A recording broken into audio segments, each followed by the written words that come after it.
money. It may not buy happiness, but life sure is difficult without it.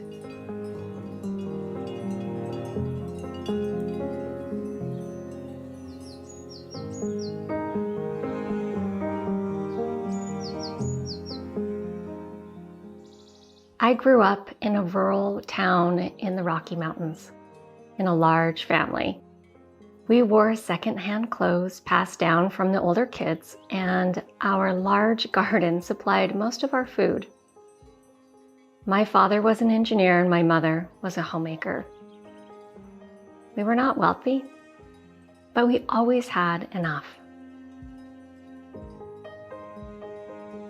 I was a teen when my father lost his job.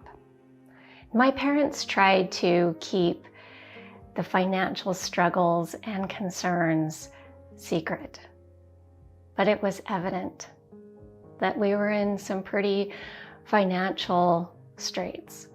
There was a heaviness, I remember, in the air, one of concern, uncertainty, and desperation.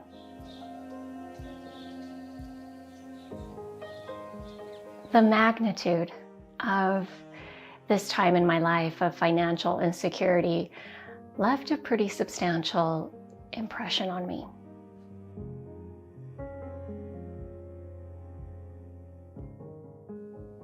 Money is power, freedom, a cushion, the root of all evil, and also the sum of blessings. That same heavy, ugly feeling of concern, uncertainty, and desperation, as I felt when I was a teen, descended on my home as a young mother of 3 in 2008. The recession hit, and like my father, my husband lost his job. The dark cloud of financial scarcity engulfed our home in a blanket of despair.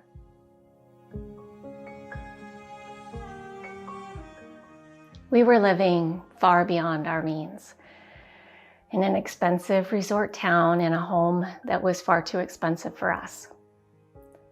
Both of our fancy cars were on loans.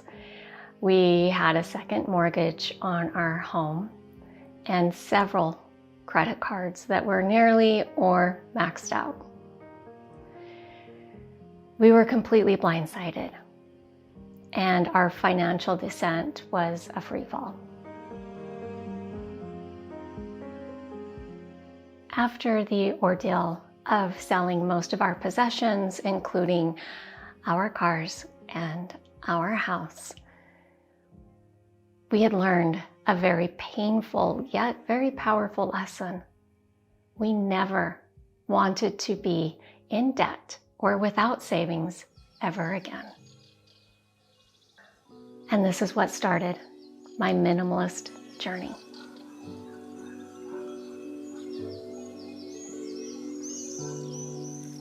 I had a new perspective on material possessions.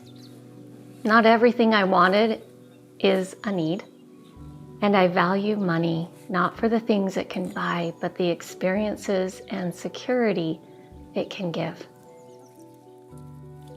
I became frugal, very frugal. Buying unnecessary stuff was not nearly as important to me as saving money was. As for the things we did need, if I couldn't buy it in cash, I simply didn't buy it.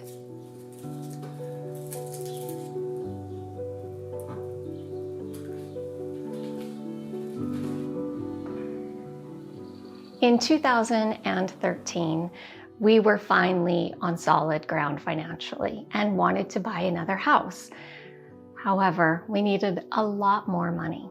So my husband and I decided to sell most of our possessions, this time out of choice and not out of desperation.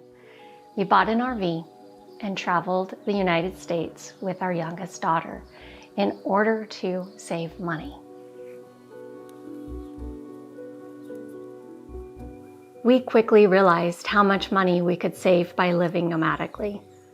Not only did we not have the expenses of a stationary house like power, water, internet, furnishings, and upkeep, we could also customize our living expenses.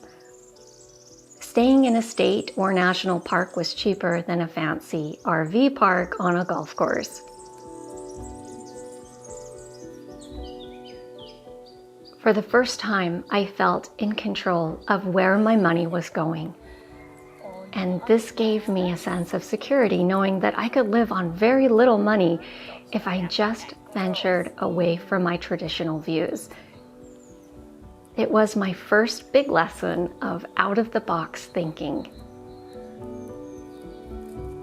My eyes were opened to the endless possibilities life had to offer.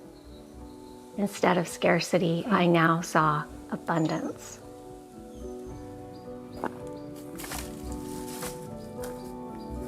Since the days of living in the RV full-time, we did end up buying another house, then sold it.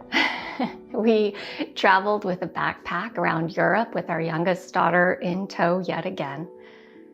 We even bought some land in the Appalachian Mountains and built a tiny house and lived off-grid for a while.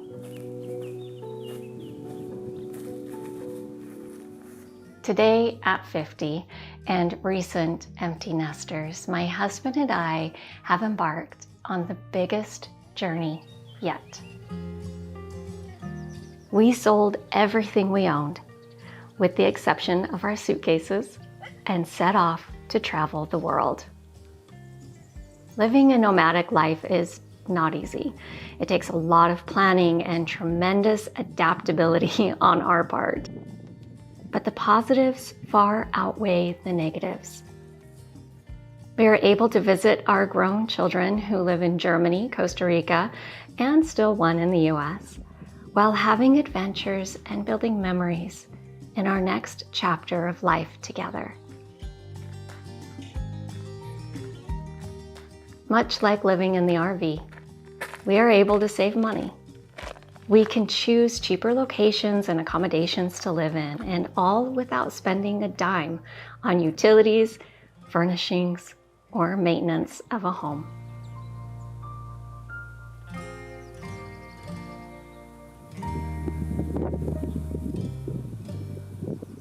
How much longer will we choose to live a nomadic lifestyle?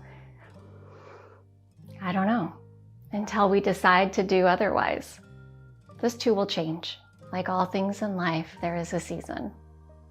But for now, we welcome each beautiful day filled with new adventures and look forward to what lies ahead.